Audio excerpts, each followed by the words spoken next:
السلام علیکم ورحمۃ اللہ وبرکاتہ۔ حکیم حافظ ذوالفقار احمد چوہان آپ سے مخاطب ہے۔ آج ہم ایک اہم موضوع کی طرف بڑھ رہے ہیں۔ وہ اہم موضوع نزلہ اور زکام ہے۔ آج کی ہماری گفتگو نزلہ اور زکام پر ہوگی۔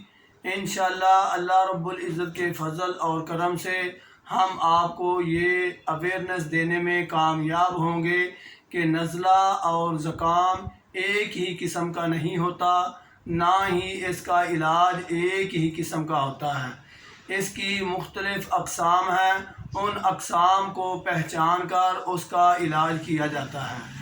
تو سب سے پہلے میں اس کی پہلی قسم کا ذکر کرنا پسند کروں گا۔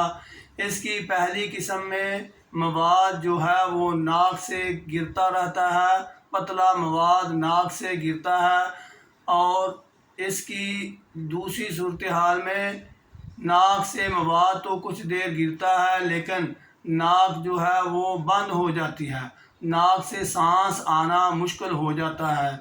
اس کی تیسری صورتحال یہ ہوتی ہے کہ ناک سے پتلا تھوڑا سا گاڑھا لیکن تھوڑا سا پتلا مواد خارج ہوتا ہے، لیکن تھوڑا تھوڑا خارج ہوتا رہتا ہے، اور زیادہ بھی نہیں بہتا اور ناک بند بھی نہیں ہوتی، لیکن مواد میں تھوڑی سی حرارت ہوتی ہے۔ ان تینوں اقسام میں ہم مختلف چیزیں محسوس کرتے ہیں۔ پہلی صورتحال میں یہ ہوتا ہے کہ بعض اوقات یہ مواد گلے میں گرتا ہے، گلے میں جب گرتا ہے تو ہم اس کو کیرا کہتے ہیں، اور جب یہ ناک سے گرتا رہتا ہے تو ہم اس کو نزلہ کہتے ہیں، اور کچھ دیر گرنے کے بعد یہ ایسے محسوس ہوتا ہے کہ یہ دائمی نزلہ اور زکام بن گیا ہے۔ دوسری صورتحال میں یہ ہوتا ہے کہ جب نزلہ اور زکام بندے کو محسوس ہوتا ہے، 1 2 3 دن یہ مواد بہتا ہے، اس کے بعد ناک بند ہو جاتی ہے، نہ ہی مواد گرتا ہے نہ ہی ناک سے سانس آتی ہے، اور اسی صورتحال میں بائیں طرف آنکھ کے اوپر ابرو پر وزن سا محسوس ہوتا ہے۔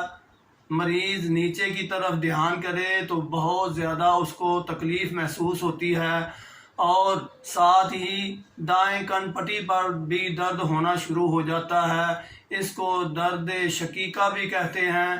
اور دوسری صورتحال میں یہ بھی ہوتا ہے کہ مواد یعنی جو بلغم وغیرہ ہے وہ دماغ میں جم جاتی ہے، اور ایسے محسوس ہوتا ہے جیسے سر میں کوئی چیز ہل رہی ہے۔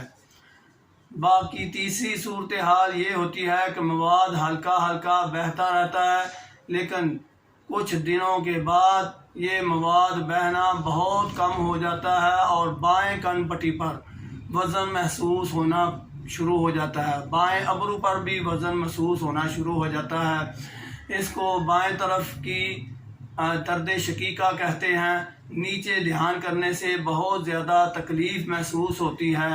ان تینوں صورتحال کا علاج بالکل مختلف ہے، اور مختلف ان کی غذائیں اس صورتحال میں استعمال کرنا چاہیے۔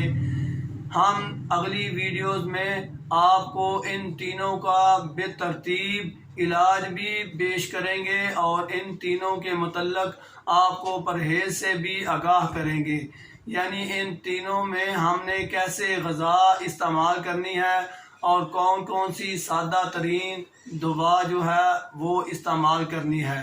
انشاءاللہ میرے اللہ رب العزت کے فضل اور کرم سے اتنا آسان ترین علاج آپ کے سامنے پیش کروں گا کہ آپ اس کو خود بھی اگر کوئی کبھی تکلیف محسوس ہو تو استعمال کر سکیں گے، اور کسی اپنے دوست کو بھی مشورہ دے سکیں گے۔